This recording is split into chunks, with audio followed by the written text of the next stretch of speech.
안녕하세요. 한국공학칼리먼과 함께하는 석학 멘토링 진행을 맡은 인하대학교에서 신소재공학과를 전공하고 있는 김규리입니다. 안녕하세요. 선덕고등학교에 재학 중인 2학년 문기주입니다. 안녕하세요. 선덕고등학교에 재학 중인 2학년 김현태입니다. 네, 석학 멘토링 3강 스마트 헬스케어 및 의료기기에 대해 멘티들에게 쉽고 재밌게 강의를 함께 해주실 스마트 헬스케어의 자부심, 석학 멘토 서울대학교 전기정보공학부 권성훈 교수님입니다. 네, 여러분 안녕하세요. 저는 석학 멘토 서울대 전기공학부 권성훈 교수입니다. 반갑습니다. 반갑습니다. 여기 계신 세 분들은 어떤 분야에 관심이 많고 혹시 자신의 진로는 어떻게 생각하고 계신가요? 네, 먼저 저는 나노구조에 대해 공부하는 게 재밌어서 반도체 소자 쪽으로 진로를 결정하고 있습니다. 저는 화학과 생명과학에 관심이 많고 이와 관련해서 의학에도 매우 관심이 많아서 의학과를 지망하고 있습니다. 저도 화학과 생명공학에 관심이 많아 화학, 생물, 의학 분야의 진로에 희망하고 있습니다. 그럼 여기 이 세 분들은 과학과 공학의 차이점에 대해서 알고 계신가요? 제가 생각했을 때 먼저 과학은 자연 현상에서 팩트를 찾아내는 것이고 공학이라 하면은 그 팩트로 솔루션을 만들어서 창조를 하는 것이라고 생각합니다. 저도 구체적으로는 모르지만 과학은 어떤 현상에 대해서 그 현상의 원리를 찾는 이론적인 학문이고 공학은 어떤 문제를 제기하면 그 문제에 대한 해결책을 찾는 그런 실용적인 학문이라고 생각합니다. 과학은 몰랐던 사실을 알아내는 것에, 공학은 아는 사실을 실제로 활용하는 것에 주안점을 두는 것으로 알고 있습니다. 네, 여러분들 모두 굉장히 잘 알고 있네요.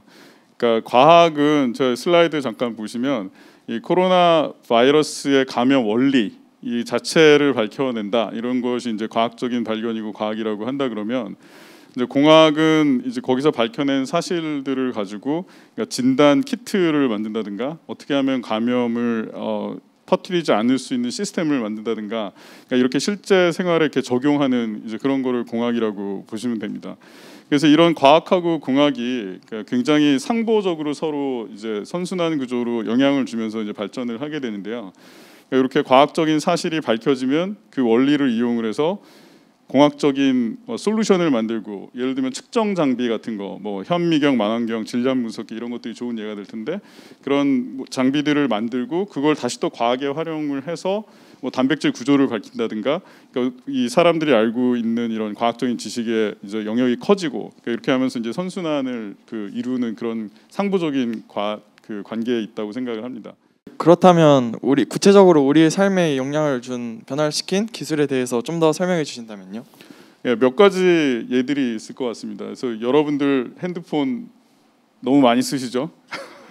저도 지금 핸드폰 너무 많이 써서 뭔가 머리도 나빠지고 지금 눈도 안 좋아지고 이러는 것 같은데 사실 처음에 1970년대 이 무선 전화기가 나왔을 때는 그러니까 거의 머리만한 사이즈의 거대한 이런 뭐 음성만 전달되고 이제 그런 거였는데 지금 2020년 뭐 우리 셀폰은 이게 사실은 모든 정보를 이걸 통해서 액세스를 하고 이제 소통을 하는 이제 그런 장비가 된 거잖아요.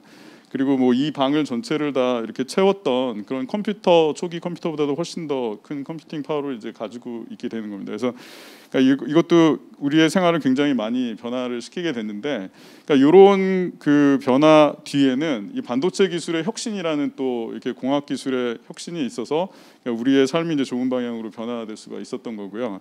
그러니까 지난 한 30년 정도가 이런 IT 기술이 뭐 이런 변화를 이끌었다라고 하면 이제 앞으로 30년 이런 혁신은 그러니까 바이오 의료 분야에서 이제 나올 거라고 생각이 됩니다. 그래서 이 계기가 있었는데 처음에 이 사람의 그 DNA를 이제 염기 서열을 분석을 하는 그런 기술이 처음에 한 명을 이렇게 분석을 할 때 거의 3조 원이 들었어요. 그리고 시간도 10년 훨씬 넘게 걸리고, 근데 이것도 반도체 기술, 뭐 공학 기술 여러 가지 융합 기술을 이용을 해서 지금은 사실은 하루에 한 100만 원도 안 되는 비용으로 이런 염기서열 분석을 할 수 있게 됐고, 그러니까 이런 기술을 기반으로 해서 이 의료 분야에 이제 엄청난 혁신이 가속화되고 있는 게 이제 지금이라고 할 수가 있습니다. 그래서 뭐 좋은 예로 보면 뭐 수십만 원만 있으면 이제 자신의 유전자를 분석을 할 수 있으니까 사실 유명한 얘기도 한데 이 안젤리나 졸리가 그 본인이 유방암 이 유전자 있다는 거를 알게 되고, 사실 이제 그런 유전자가 있을 때는 그러니까 유방암이 걸릴 확률이 80%가 넘기 때문에 이제 그런 부분을 먼저 그러니까 어떤 행동을 해서 그러니까 절제를 먼저 암이 발병하기 전에 했던 케이스도 이제 좋은 예가 될 것 같고요. 그러니까 지금 이제 23andMe나 이런 여러 가지 회사들이 이 여러분들의 이제 유전자를 분석을 해가지고 되게 다양한 이 생활의 변화에 유용한 그런 정보를 주는 것도 이제 좋은 그 예가 될 것 같습니다. 자, 여러분들 앨런 머스크 알죠? 네. 예, 이렇게 어떤 변화가 있을 때는 이렇게 뭐 그런 변화를 먼저 상상하고 그 문제점을 이제 찾아내는 그런 게 중요한데요. 이제 앨런 머스크가 상상했던 미래 그리고 현실에서 이제 풀고 싶었던 문제들의 예를 보면은 뭐 이메일로 돈을 보낼 수는 없을까? 아니면 사람이 화성에서 이제 살 수는 없을까? 지구의 온난화를 늦출 수는 없을까? 뇌와 컴퓨터를 바로 연결을 할 수는 없을까? 이제 이런 되게 다양한 그 질문들을 가졌었고, 이제 그런 질문들에 대한 솔루션을 내기 위해서 뭐 페이팔, 스페이스X, 뭐 솔라시티, 그다음에 뉴럴링크 같은 이런 여러 회사들을 직간접적으로 이제 창업을 해서 이제 그런 변화를 실제에 딜리버하기 위해서 이 세상을 바꾸기 위해서 이제 노력을 하고 있죠. 그래서 이제 이런 촉발이 되는 거는 이제 여러분들이 풀고 싶은 어떤 문제들을 찾는 거, 이제 그런 거라고 할 수 있을 것 같습니다. 그래서 공학이라는 건 결국은 문제를 푸는 거인데, 그러니까 가치 있는 문제를 찾아가지고 그 문제를 그 현재 우리한테 주어져 있는 그 상황에서 최적한 솔루션을 찾아내는 거, 그런 걸 공학이라고 할 수 있을 것 같습니다. 그래서 지금까지 이렇게 예를 좀 들어드렸는데 공학하고 과학의 차이점에 대해서 이렇게 이해가 잘 되나요? 네, 굉장히 많은 또 재밌는 예시를 들어서 설명을 해주셔서 공학과 과학이 상보적인 관계도 있지만 또 그 속에서 솔루션을 찾기 위해서 공학이 굉장히 필수적이다라고 알게 되었습니다. 처음에는 강의를 듣기 전에는 추상적으로만 알고 있었는데 이렇게 직접 여러 예시도 듣고 나니까 더 와닿았고 구체적으로 알게 된 것 같습니다. 네, 저도 지식을 밝히는 과학과 최적의 해결책을 찾는 공학 간의 차이점을 확실하게 알게 된 것 같습니다.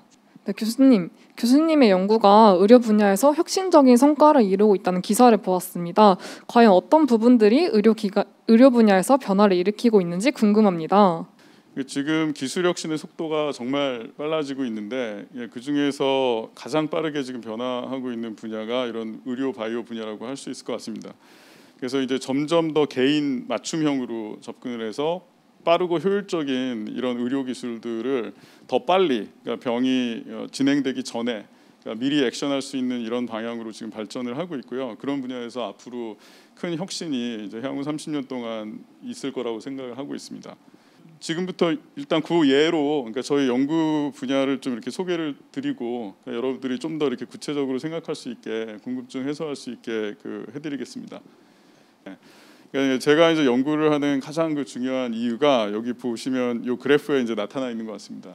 저게 이제 x축이 그 수명이고요. 그러니까 나이예요, 나이. x축이 나이고 그다음 y축은 헬스케어에 지금 쓰고 있는 돈입니다. 이게 일반적인 그 평균 사람이. 그래서 여기 보시면 여러분들은 못 믿기실 것 같은데 미국 기준으로 이제 놓고 보면 뭐 GNP 5만 불 이상 이렇게 넘어갔는데 의료에 쓰이는 비용이 10,000불이 넘어간 지가 벌써 5년이 넘었거든요. 그러니까 여러분들 평생 버는 돈의 20%를 헬스케어에 쓴다. 여러분들 지금 20% 쓰고 계세요? 그렇죠.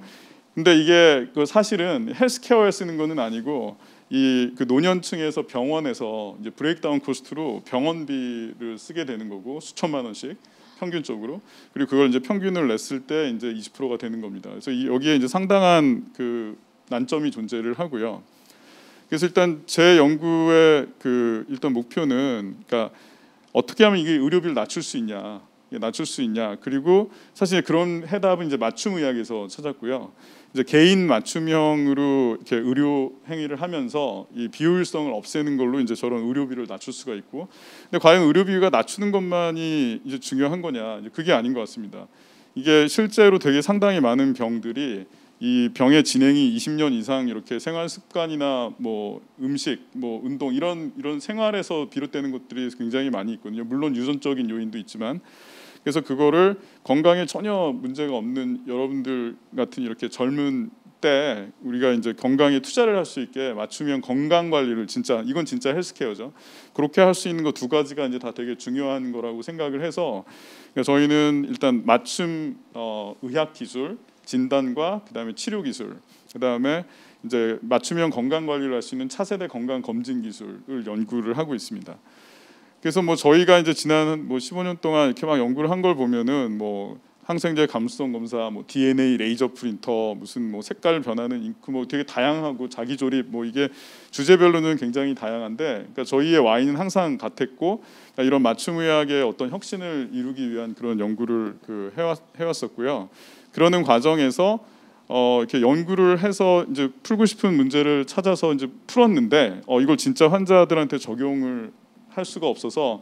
그러니까 랩에서 이제 뭐 퀀텀 매트릭스나 셀레미스 같은 이런 회사들의 벤처 회사들이 창업이 돼서 이제 그 상용화를 해서 실제 환자들한테 이제 적용하는 그런 예들을 해볼 수가 있었습니다. 그래서 그 중에 한 가지 예를 들어드릴 텐데요. 그러니까 이 폐혈증이라고 들어보셨어요? 예. 뭐 혈액에 균들이 쌓였다가 어떤 기관에 가서 병을 일으키는. 야, 그래도 저는 옛날에 몰랐는데 되게 잘 알고 계시네요. 예. 그래서 이 폐혈증이라는 게 사실은 제가 이렇게 막 말씀드리는 동안에도 이게 3초에 한 분씩 폐혈증으로 돌아가시는 분이 있어요. 사망자가 있고 하루에 16,000명. 그리고 폐혈증 상황이다라고 딱 되면은 30일 안에 돌아가실 확률이 뭐 30%가량 되는 굉장히 이게 위급한 그런 질환이고요. 실제로는 이게 되게 일반적인 상황이에요. 병원 내에서 그 직접 사인 1위고요. 그러니까 전 세계 사망자 수 5명 중에 1명은 폐혈증으로 이제 다른 병으로 면역 시스템이 망가져서 결국 돌아가실 때는 폐혈증으로 돌아가시는 케이스가 많아요. 이제 여러 가지 다른 이유로 이 면역 시스템이 이제 망가지기 시작을 하면은 피에 이제 균이 자랄 수가 있어요. 그래서 그런 걸 균혈증이라고 굉장히 미급한 그런 상황이고요. 그랬을 때 이제 이 폐혈증이 이게 사망률이 높은 이유가 이게 시간하고 싸워야 돼가지고 그런 거예요. 그래서 요거를 이제 도와줘야 되거든요. 면역 시스템이 이미 이제 적기 때문에 우리가 좀 도와줘야 되는데, 그래서 여러 가지 이런 최적 항생제, 그러니까 딱 그 균에 맞는 항생제를 빨리 이제 처방을 해줘야지 되는데 그 시간이 조금 1시간 늦어지면은 생존율이 7%에서 9%씩 떨어지게 돼요. 그래서 이게 이제 시간하고 싸워야 되는 거라서 이제 이게 굉장히 어려운 거고, 진짜 세이브 타임, 세이브 라이브 할 수 있는 그런 질환이고요. 그래서 병원에서 많이 쓰는 항생제가 여기 보시는 것처럼 뭐 한 4-50가지 정도 되거든요. 근데 이제 우리 사람들이 지난 20년 동안 항생제를 많이 만들지 않았어요. 이게 그렇게 뭐 항암제나 이런 거에 비해서 돈이 많이 되는 질환이 아니기 때문에 많이 만들지 않아서 점점 이제 항생제 내성률이 올라가거든요. 항생제를 어떻게 하면 이겨내는지를 배운 균들이 점점 많아지는 거예요. 그래서 이 중에서 이제 맞는 항생제를 찾는 게 점점 어려워지고 있는 상황인데, 여기 보시면 항생제 감수성 검사라고 그냥 이렇게 뭐 피에서 균을 이렇게 뽑아낸 다음에 약하고 그다음에 영양분하고 줘서 이렇게 키우면 이게 하루 지나서 이렇게 뿌얘져서 균이 2, 4, 6, 8 이렇게 더블링을 해서 뿌얘지면은 이거는 약이 안 듣네, 내성 이렇게 얘기하면 되는 거고, 근데 그대로 있으면은 감수성 이러면 되는 거니까 검사하기는 그렇게 어렵지 않죠. 그래서 이거를 한 4-50가지에 대해서만 반복을, 여러 농도에 대해서 반복을 하면은 이제 알 수 있는데, 이 검사는 굉장히 정확한 검사가 있는데 문제는 뭐냐? 이 문제는 지금 이렇게 시시각각 총각을 다투는 환자들인데 이 검사 결과가 나오기까지가 3일이 걸린다는 거죠. 그게 너무 오래 걸리는 거예요. 그래서 이게 뭐 배양을 3번 해야 되는데 배양 1번 하면 하루씩 지나가서 그 마지막 제가 말씀드린 그 항생제 배양하기 전에 피에 균이 있는지 보는 혈액 배양해야 되고, 그다음에 정제를 또 한 번 해서 정제 배양을 해야 돼서 하루 이틀 3일이 최소한 걸리니까, 그러니까 이걸 기다릴 수가 없으니까 그냥 첫날 일단 열이 나면은 의사 선생님들께서 브로드 스펙트럼 안티바이오틱, 이 광범위 항생제라고 이 독한 항생제들을 이렇게 섞어 가지고 일단 치게 되거든요. 그리고서 이제 3일 기다렸다가 이제 최적 항생제가 뭔지 나오면은 그때 약을 바꿀 수가 있어요. 근데 지금 광범위 항생제에 대한 내성률이 되게 올라가 있는 상황이라 이걸 이제 맞추기가 어려운 그런 상황이 되는 거죠. 그래서 근데 저희가 이제 만든 기술은 획기적인 뭐 여러 가지 융합 기술을 이용을 해서 이 시간을 획기적으로 단축을 했어요. 이틀을 단축을 했어요. 그래서 이게 균혈증이야, 응급이야 이렇게 컨펌이 난 바로 그때부터 기존 검사가 이틀에서 3일 후에 검사 결과가 나온다라고 하면, 그러니까 저희가 만든 이 장치를 이용을 하면은 당일날 오후에 바로 약을 바꿀 수가 있게 되는 거예요. 그래서 요 기술을 이용하게 되면은 굉장히 많은 환자의 이제 생명을 살릴 수 있는 그런 이제 의미 있는 검사를 이제 만들게 되었어요. 그래서 전 세계에서 이제 가장 빠르고 이틀 이상 이제 단축을 해가지고 이제 전 세계 많은 환자들이 이제 쓸 수 있게 이제 그렇게 하는 걸 목표로 이제 일을 하게 됐고요. 그래서 이게 환자의 생명을 살린다는 게 조금 이렇게 좀 어떻게 보면은 추상적일 수 있잖아요. 그래서 이게 실제 케이스가 있어요. 이 두 분이 그 위에 있는 그 아래에 있는 두 분이 다른 환자분인데 같은 증상으로 병원에 오셨는데, 그러니까 이제 뭐 열이 나왔는데 엑스레이 찍어 보니까 척추에 이만한 균의 짐락이 나왔어요. 그래서 이제 혈액 배양을 해보니까 양성으로 나왔다는 얘기는 그 균이 이미 이제 몸으로 피를 통해서 퍼지고 있는 응급한 상태였던 거죠.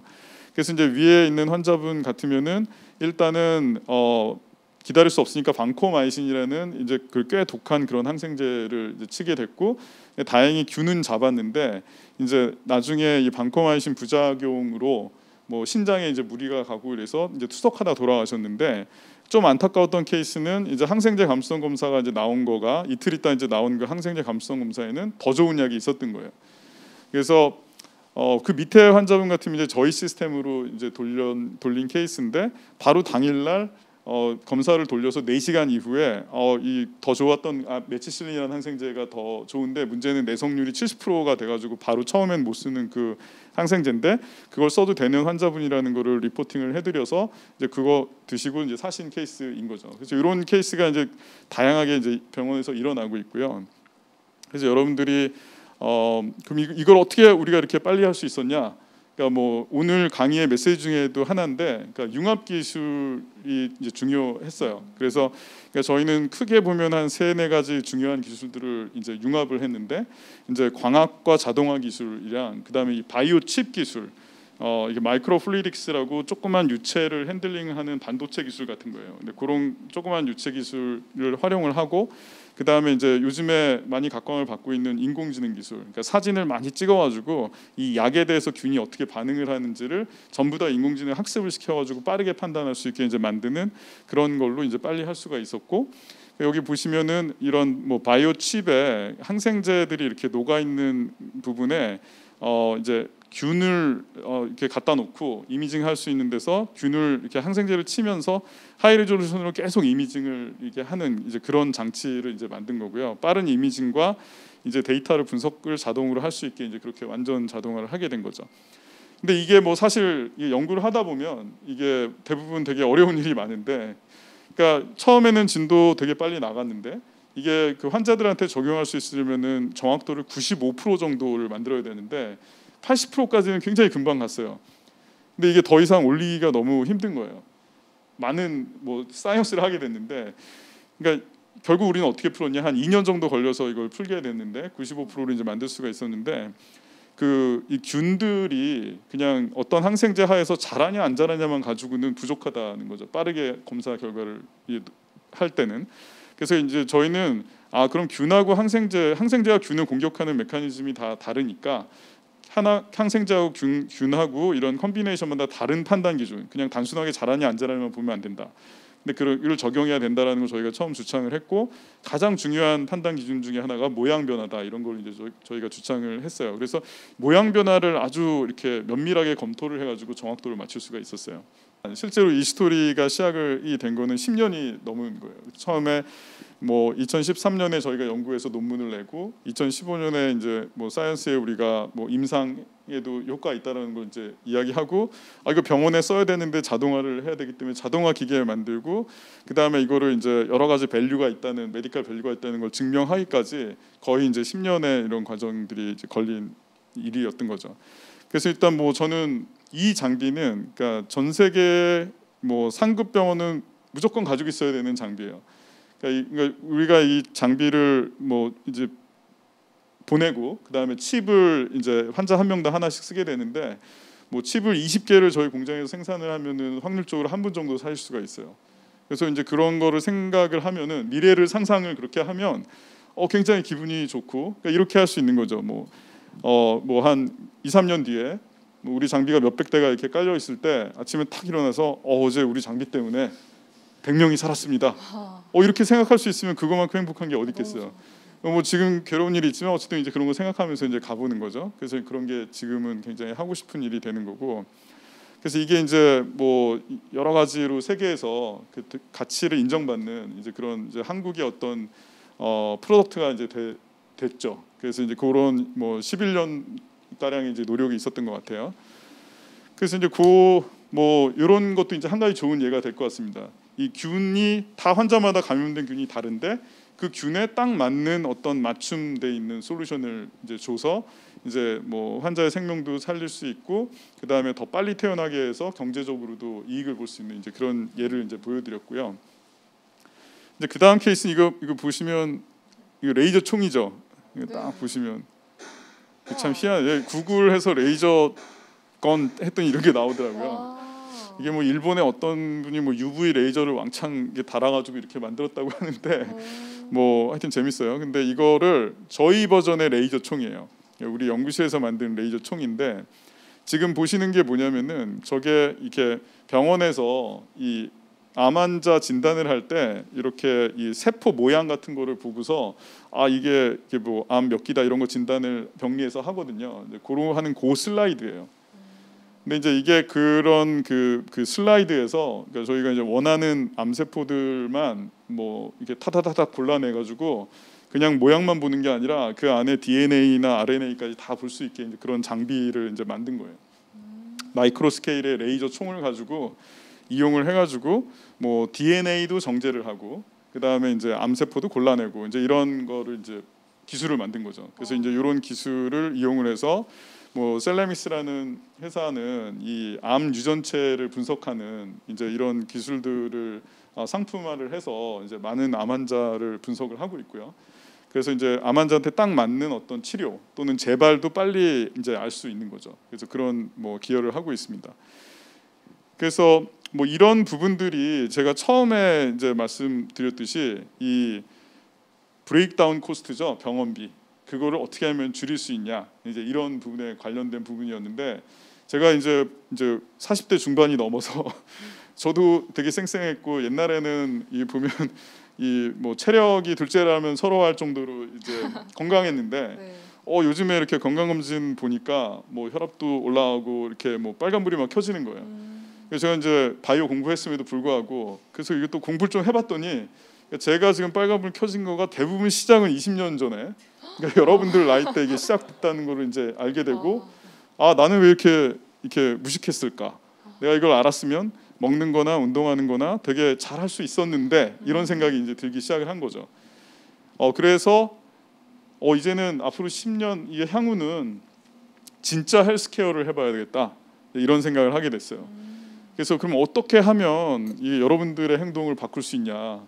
여러분들한테 지금 뭐 하라 그러면은 그렇게 하겠냐는 거죠. 이상이 없는데. 그래서 이렇게 고민을 하다가 그러니까 건강 검진을 이용을 하자 이런 생각을 하게 됐어요. 건강 검진은 그래도 20세 이후에는 계속 1년에 한 번은 받게 되니까 그 건강 검진이라는 플랫폼에 혁신을 줘가지고 1년에 한 번 하는 게 아니고 되게 여러 번 뭐 할 수 있고 그다음에 꼭 이렇게 생활에 이렇게 묻어 있듯이 그런 식으로 건강 검진을 할 수 있게 혁신화를 해가지고 이렇게 조금씩 교육을 하고 생활 습관을 바꿔 나가야지 되겠다. 그래서 젊었을 때 많이 쓰고 이제 나중에 노년층에는 덜 쓰고 이런 게 훨씬 더 그 합리적이다 이런 생각을 하게 됐어요. 그래서 이제 꿈을 이렇게 꾸기 시작을 했는데 여기 보시면 여기 뭔가 이렇게 점이 있죠. 점이 있고 그리고 사실은 이제 제가 이제 여러 가지 이유로 그럼 이런 거를 할 때 제일 건강검진에서 눈여겨봐야 되는 게 뭐냐를 생각을 했을 때는 우리의 면역 시스템이다 이런 생각을 하게 됐어요. 왜냐하면 사실 면역력이 제일 중요하거든요. 그래서 여기 딱 보시면은 지금 왼쪽은 뭔가 이렇게 점들이 있어요. 오른쪽은 뭐가 이렇게 뭉쳐 있죠. 근데 이제 왼쪽은 정상이고 오른쪽은 HIV 감염 환자예요. 그럼 저 점이 뭐냐? 저 점이 뭐냐면 지금 우리 몸이 만들어내고 있는 항체의 서열을 그냥 점 하나로 표시를 한 거예요. 그래서 항체 서열이 되게 다르면은 멀리 점을 찍고 비슷하면은 가까운 데 점을 찍으니까 저렇게 나오더라. 근데 뭐가 다른 건 알겠죠. 네. 그래서 이게 면역력이 답인데 그러면은 이 면역 시스템이라는 거를 우리가 어떻게 의료에 활용할 수 있는 형태로 만들 수 있겠냐, 이제 그런 생각을 하게 됐고, 이게 백혈구가 우리 몸을 돌아다니면서 이제 많은 일을 하는데 그 일을 하고 있는 거가 백혈구 RNA에 다 반영이 되고 있다. 네, 이런 생각을 이제 기반으로 해서 이 시시각각 변하는 면역 시스템을 우리가 분석할 수 있으면 이제 혁신을 할 수 있겠다, 이제 이런 생각을 하게 된 거죠. 좋은 예가 이제 코로나예요. 그래서 이제 이 코로나 환자가 병원에 들어와서 이제 증상이 굉장히 심해지고 이제 이겨낸 그런 케이스들을 이제 분석을 해가지고 그 면역 시스템을 면밀히 분석을 해서 이제 코로나 환자의 항체 같은 것도 바로 찾을 수가 있었어요. 되게 빠른 시간에. 그러니까 지금 얘기하는 소위 중화항체라는 걸 찾을 수가 있었고요. 그래서 이제 이거 한번 보세요. 이게 뭘까요? 여러분들 딱 보면 이게 뭐일 것 같으세요? 바이러스? 바이러스. 코로나 바이러스. 항체 농도. 네. 몸에 있는 면역 작용의 분포. 이거 딱 보면은 약간 밤하늘의 별 같지 않으세요? 네.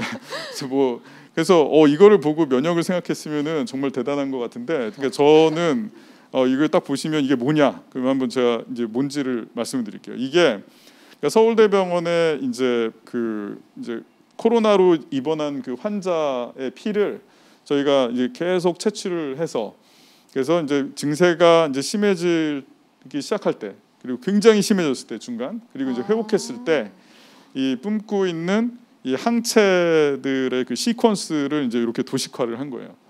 그래서 저 점이 커지면은 그 항체가 많이 생산하고 있는 거고, 저 색깔은 이제 그 항체의 특정 분류를 이제 표시를 하는데, 딱 봐도 뭔가 하고 있다라는 걸 알 수가 있는 거죠. 네. 예, 그래서 이런 거를 이제 저희가 면역 영상이라고 이제 이름을 붙여서, 우리가 이제 꿈꾸는 미래는 지금 이제 엑스레이 이미지를 보고서 이렇게 막 그 진단을 하고 이렇게 하는 거와 같이 방금 보여드렸던 이런 면역 영상을 이용을 해서, 그러니까 어떤 부분들이 지금 싸우고 있고, 그러니까 이게 어떻게 보면은 군사 배치도인 거죠.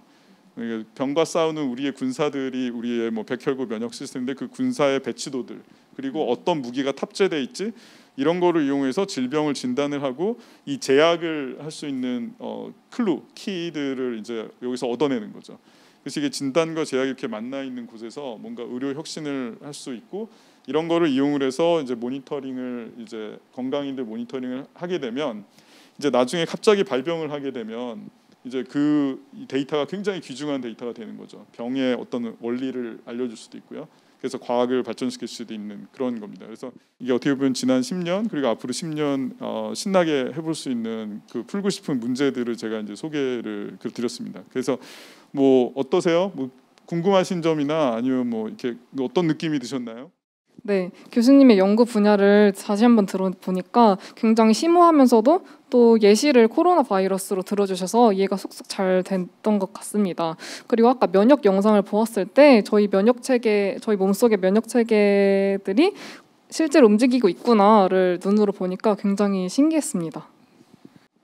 전에는 제가 생각만 했던 기술들이 지금 현재 실제로 구현되고 있다는 것이 되게 놀라웠고, 그다음에 의료진의 실력뿐만 아니라 현재 사용하는 기술까지도 환자의 생사에 영향을 미친다는 것을 알게 되면서 그 기술 개발도 소홀히 해서는 안 된다고 생각하게 되었습니다.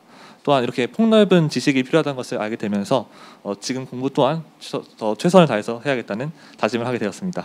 진짜 좋네요. 의사가 환자의 질병을 진단하고 처방을 할 때 의사의 지식이 가장 중요하다고만 생각했었는데, 이렇게 이번 강의에서 가장 인상 깊게 본 부분인 폐혈증 감수성 검사를 통해서 환자의 생사 유무가 영향을 미칠 수 있다는 것을 알게 되면서 의사의 지식뿐만 아니라 이와 더불어서 병을 진단하고 판단을 하는 효과적인 기술이 있어야지 정확한 진단이 일어날 수 있다고 생각을 하였고, 아까 강의에서 그 인체의 면역 체계가 이렇게 시각화되는 것을 보면서 이게 만약 실제로 병원에서 상용화가 된다면 정말 기술 혁신이라고 생각합니다. 그리고 저 질문이 있었는데, 혹시 질문하세요. 그 폐혈증 감수성 검사에서 원래는 3일이 걸렸는데 그 첫날 이 키트를 통해서 그 둘째 날과 셋째 날의 시간을 줄일 수 있지만 첫째 날의 시간은 못 줄였는데, 혹시 첫째 날의 시간을 줄일 수 있는 방법은 없을까요? 참 대단하네요. 이 지금 회사에서 비밀리에 하고 있는 연구인데 어떻게 아시고? 네, 지금 정확히 보셨고요. 그 첫 번째 혈액 배양이라는 거는 균이 이제 5ml에 한 마리가 있어도 그걸 감지를 할 수가 있어야 되는데 그 균의 사이즈가 이게 백혈구 사이즈보다 그러니까 부피상으로는 1000배가 작아요. 이게 균이 한 1마이크로 정도 길이고 백혈구가 12마이크로니까 뭐 거대한 근데 백혈구가 뭐 한 1000만 개 있고요. 그거랑 비슷한 사이즈의 적혈구는 그거보다 1000배가 많은 게 피인데 그 안에 요 조그만 균 하나 있는 걸 잡아야 돼요. 그건 지금 기술적으로 하기가 이제 굉장히 어려운 이제 일이죠. 그래서 이제 그 부분을 하루 걸리는 거를 저희가 이제 5시간에서 10시간으로 확 줄일 수 있는 이제 그런 기술을 개발하고 있습니다. 네. 그리고 저도 질문이 하나 있는데 그 2, 3일차의 과정을 줄인 거에 대해서 좀만 더 설명해 주시면 감사하겠습니다. 네, 그러니까 뭐 가장 쉽게 설명을 드리면 기존의 이 검사는 이제 균들이 굉장히 많이 클 때까지 기다려야 돼요. 개수가 많아질 때까지. 그래서 이렇게 레이저로 투명도를 재가지고 뿌얘지면은 균이 많이 자란 거잖아요. 그렇게 이제 했어야 되는데 저희는 그렇게 하지 않고 실제로 균 한 마리 한 마리를 현미경으로 관찰을 하는 거예요. 약을 친 상태에서. 그럼 한 3시간 정도를 보게 되면은 한 10번 정도 분열하는 양상에 대한 데이터를 얻을 수가 있거든요. 근데 이게 이제 쉽지 않았던 이유가 뭐냐면 이거 시도한 분들은 많았는데 정확도를 얻기가 쉽지 않았는데 어딘가에 관찰을 하려고 균을 이렇게 딱 고정을 시키면 균들이 이렇게 뭐 항체로 고정을 하든 뭐 이렇게 표면에 고정을 시키면은 이게 잘 자라질 않는 거예요. 꼭 약이 듣는 것 같은 이런 뭐 아티팩트가 있는 거잖아요. 정확도를 맞추기가 되게 어려웠는데 저희는 이제 그 균을 키울 때 쓰는 그 아가로즈라는 물질을 이용을 해서 균이 되게 좋아하는 물질인데 그거를 머리카락 두께만큼 이렇게 얇게 이제 만들어서 이 균을 고정을 시키고 굉장히 얇기 때문에 약도 잘 들어가고 양분도 잘 들어가고 현미경 이미징도 굉장히 쉬운 상태를 바이오 칩으로 구현을 해서 이제 빨리 할 수 있었어요. 네, 교수님, 저도 질문 있는데 영화 배우 안젤리나 졸리가 유전자 분석을 통해 미리 유방 제거를 했다는 소식을 듣고 굉장히 놀랐는데 그렇다면 유전자 검사를 통해 자신의 질병 외엔 다른 것을 무엇을 알 수 있을까요? 굉장히 다양한 거를 알 수가 있어요. 예를 들어 나는 어떤 음식을 먹는 게 뭐 가장 맞고 어떤 음식은 안 먹는 게 좋고 운동을 할 때는 뭐 어떤 스타일로 하면 되고 잠은 어떻게 자면 좋고 나는 뭐 아침형 인간이야 아니면 저녁형 인간이야 뭐 이런 것까지 한 뭐 지금 23andMe 서비스에서 이렇게 뭐 해보면은 뭐 한 1000가지 정도 본인에 대한 정보들이 이렇게 나오게 되는 거죠. 그래서 그런 거를 보고서 계속 그게 이제 알려지고 있고요. 업데이트가 되고 있으니까 이제 그런 거에 관심을 가지면서 이제 어떤 액션할 수 있는 포인트들이 생기는 거죠.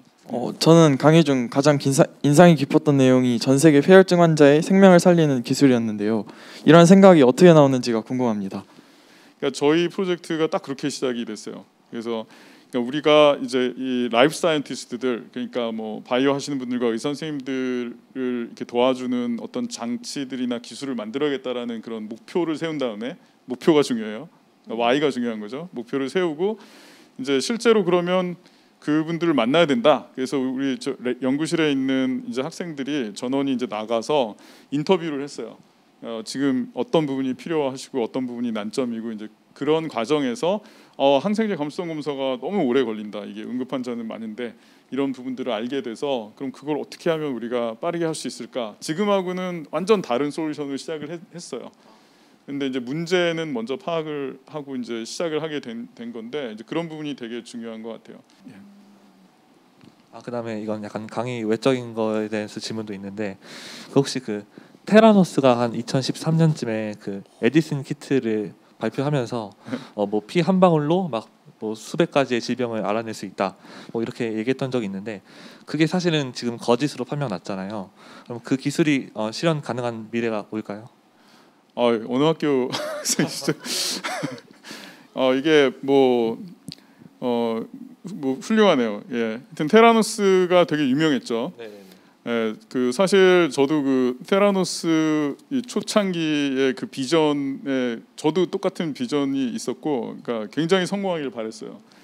근데 이제 그 필요는 굉장히 맞았고, 그거는 실제로 구현만 됐었으면은 진짜로 혁신까지 갈 수 있는 비즈니스 모델도 맞았고 다 맞았었는데, 그러니까 테라노스가 페일한 이유는 그거를 실제 기술적으로 구현을 못 해냈어요.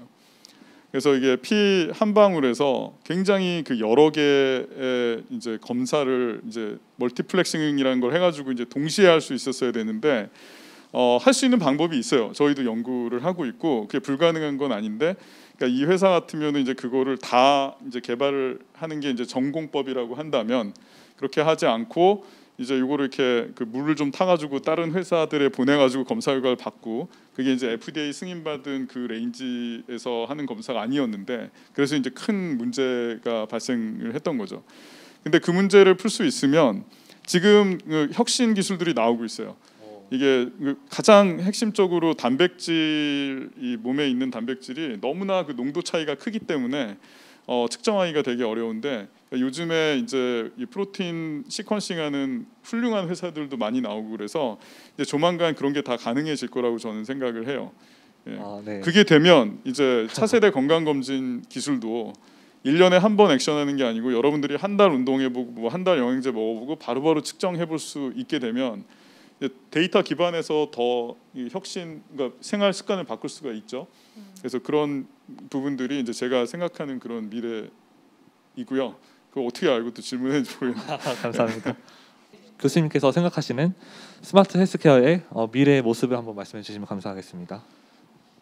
그러니까 진짜 이 스마트 이제 헬스케어, 전 정말 헬스케어였으면 좋겠어요. 이제 더 이상 그러니까 메디슨이나 메디칼보다는 헬스케어가 중요한 건데, 그러니까 이제 앞으로 이 헬스케어의 미래는 그러니까 여러분들이 지금 이렇게 쓰고 있는 이런 IT 기술들이랑 융합이 돼가지고 여러분들이 실제 생활하는 그 이 생활 속에서 이렇게 녹아 들어가서 그러니까 여러분들한테 필요한 건강 관련 정보와 할 수 있는 액션들을 이렇게 줄 수 있는, 그리고 뭐 원격 의료 같이 되게 전문가들도 쉽게 액세스를 이제 여러분들이 막 병원 가서 몇 시간 기다리고 이렇게 하는 게 아니고 할 수 있고, 그다음에 비단 병에 대한 부분이 아니라 여러분들의 그 건강에 대한 부분도 그렇게 전문가들하고 뭐 자문을 할 수 있는, 그게 인공지능일 수도 있고 뭐 그게 여러분들이 웨어러블 뭐 기기에서 나오는 데이터를 가지고 하는 걸 수도 있는데, 여러분들이 그런 생활하는 그 생활 속에서 이제 그런 걸 이제 실제로 느끼고 액션하고 돈과 시간을 쓸 수 있는 것들, 서비스들이 이제 많이 이제 생기게 될 거예요. 예, 그런 게 이제 미래라고 생각이 됩니다. 네, 저희의 미래가 진짜 교수님께서 꿈꾸시는 미래와 같아진다면 정말 건강한 삶을 살 수 있을 것 같습니다. 교수님에 대한 개인적인 질문을 드리고 싶은데요. 교수님께서 강의 초반에는 분명히 공학도라고 하셨는데 유전자 검사에 대한 연구도 하시고 의료기기도 만드시고 회사도 만드시고 교수님은 의사, 기업가, 공학도 교수 등 아이언맨의 주인공 같으신데 교수님의 진짜 정체가 궁금합니다.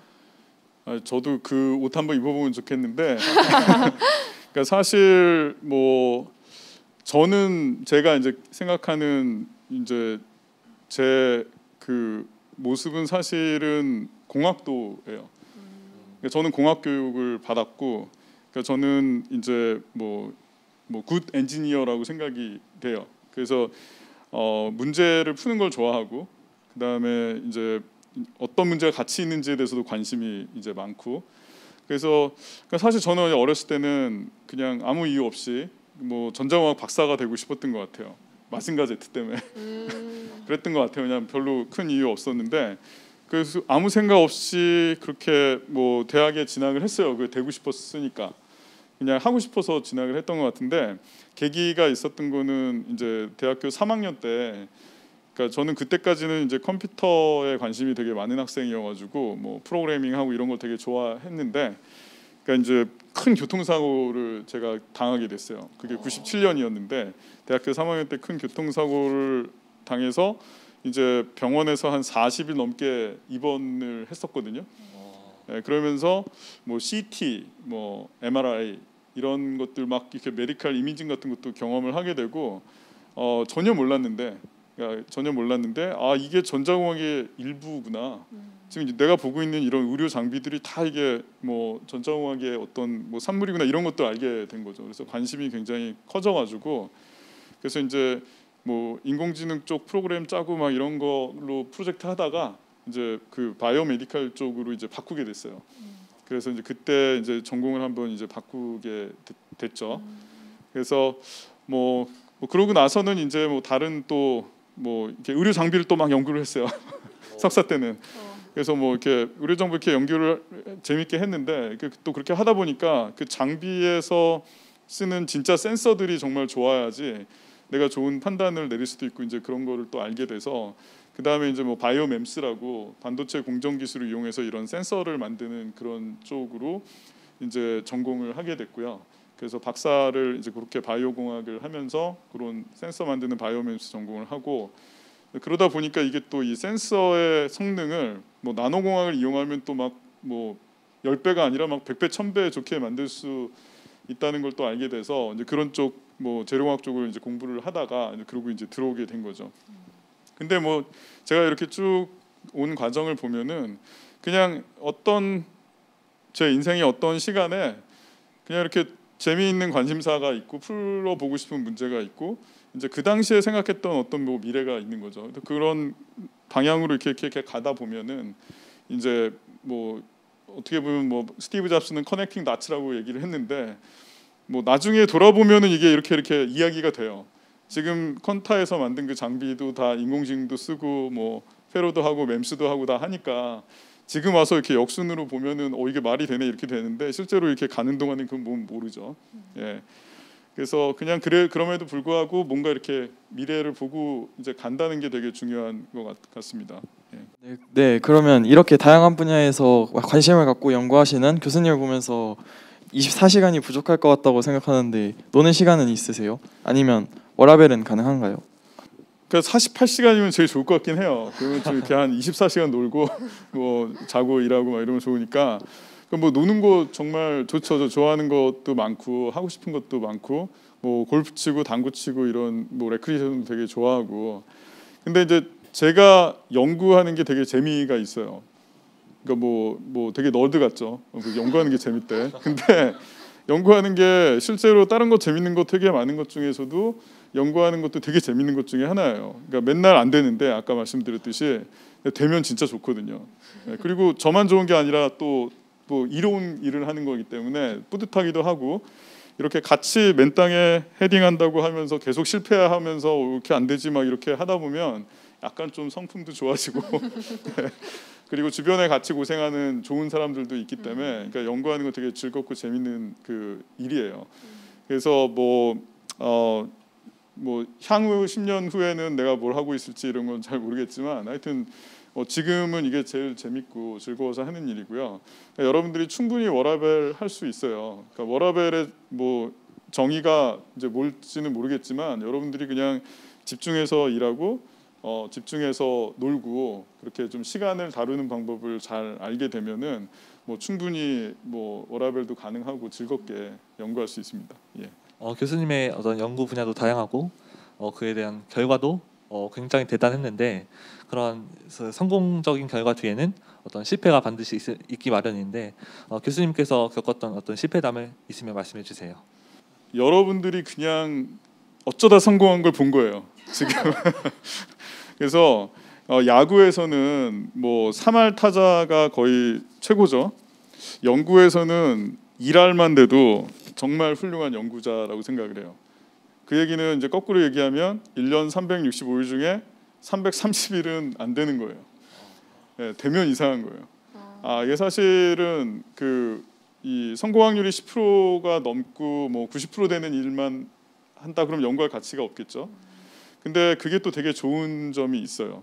이게 성공 확률이 높지 않은 일을 이제 하니까 뭐 집중해서 이제 열심히 해야지 할 수 있지만 됐을 때 이제 그만큼 더 뿌듯하고 이제 그런 부분도 있어서 뭐 연구하는 것 자체가 뭐 실패가 일상이지만 그거에서 좌절하지 않고 뭐 그냥 하면 되는 거 아니야 이러고 이게 좋은 생각을 가지고 이제 안 되는 이유 9개를 찾으려 하지 말고 그러니까 되는 이유 한 가지를 보고서 이렇게 계속 하다 보면 또 생각하지 않은 방향으로 이렇게 혁신이 일어나고 그러는 게 연구인 것 같아요.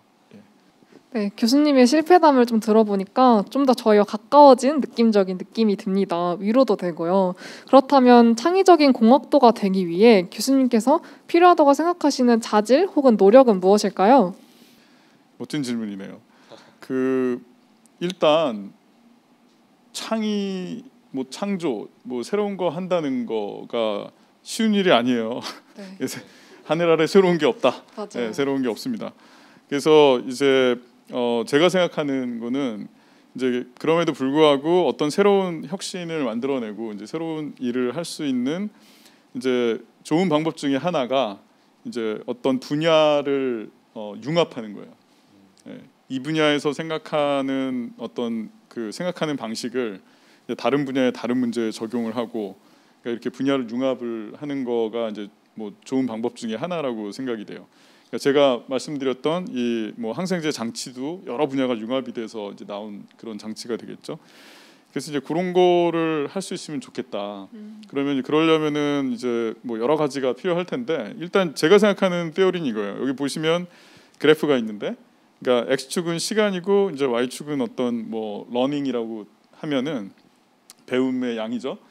그러면 이제 어떤 새로운 걸 하나를 배우게 되면은 처음에는 되게 이렇게 스티프하게 빠르게 러닝 커브가 스티프하게 되죠. 네. 그래서 쫙 배우다가 이제 그 다음에 이거를 갖다 진짜 그 분야의 이제 대가가 되려면 이걸 쫙 이렇게 시간이 많이 걸려요. 예를 들어 뭐 모르겠다, 골프를 친다 그러면은 100에서 90대가 되는 건 쉽겠죠.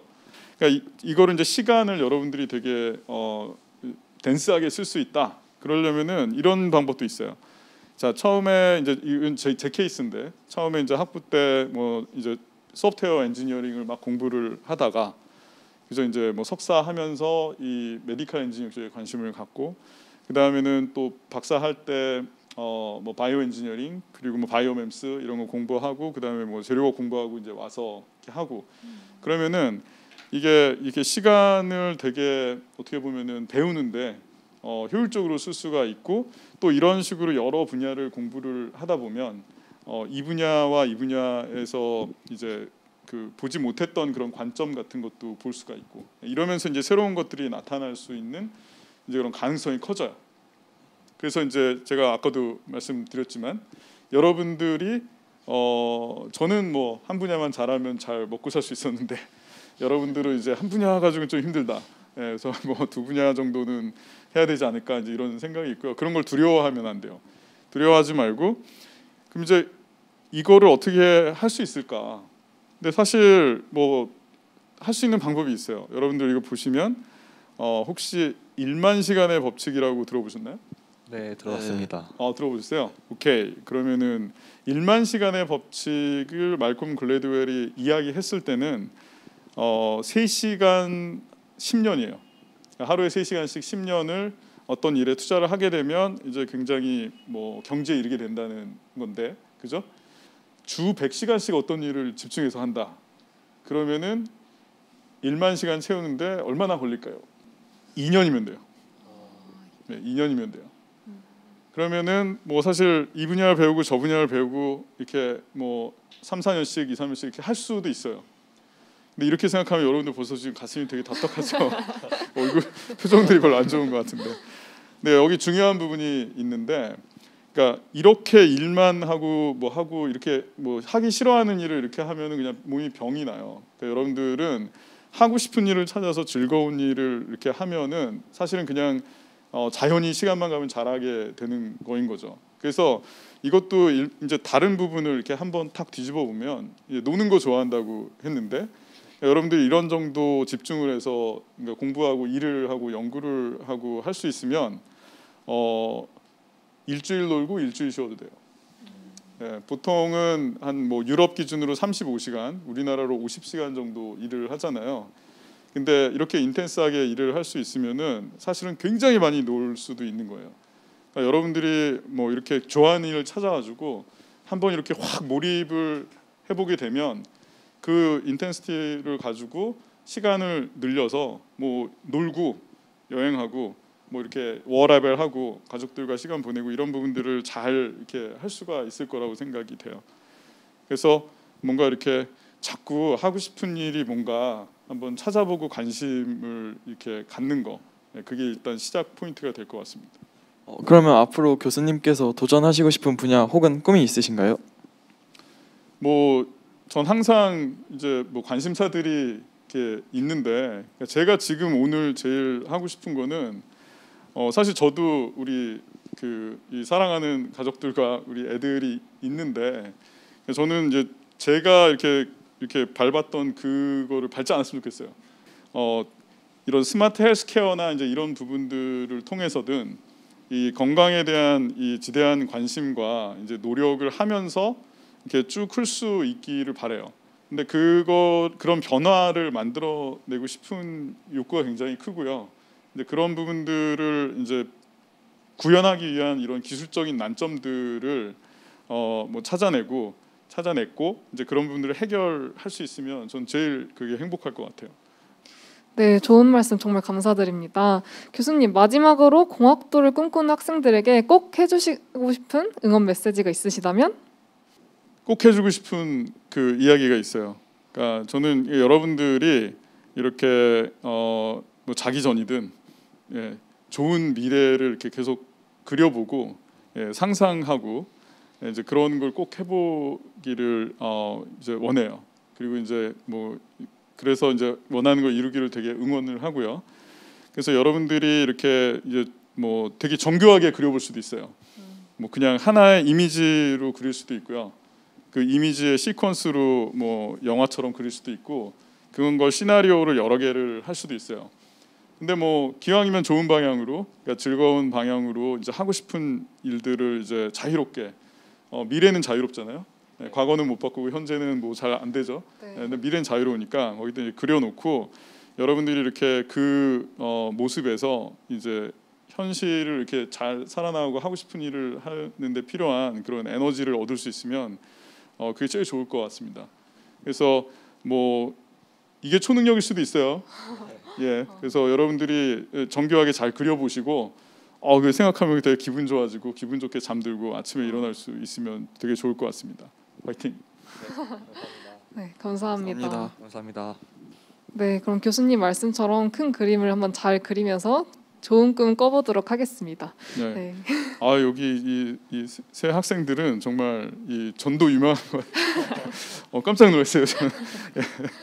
네, 교수님 말씀처럼 다양한 분야를 즐기고 그 분야에 몰입하는 공학도가 되도록 노력하며 대한민국 공학의 미래를 이끌어가고 싶습니다. 함께해 주신 석학 멘토 권성훈 교수님 감사합니다. 감사합니다. 감사합니다.